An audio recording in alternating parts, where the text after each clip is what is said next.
હિન્દુ ધર્મ સેના પ્રેરિત હિન્દુ યુવા ક્રાંતિના યુવાનો દ્વારા શ્રી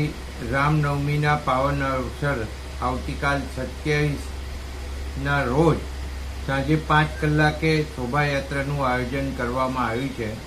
શોભાયાત્રા સંતરામ મંદિરથી પ્રસ્થાન થશે અને મહાગુજરાત થઈ વાણિયાવડ ખાતે વિવિધ પ્રદર્શન થશે,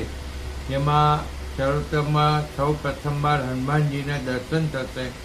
અને યાત્રા કિડની હોસ્પિટલ થઈ નાના કુમના રોડ થઈ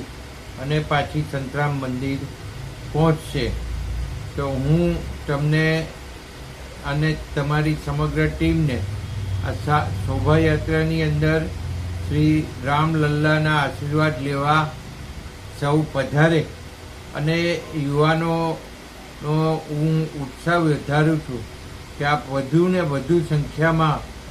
રામ ભક્ત તરીકે જોડાવ અને આ શોભાયાત્રામાં તમે અદ્ભુત નડિયાદની અંદર એક કાર્યક્રમ કરો એવી યુવાનો દ્વારા હું આશા રાખું.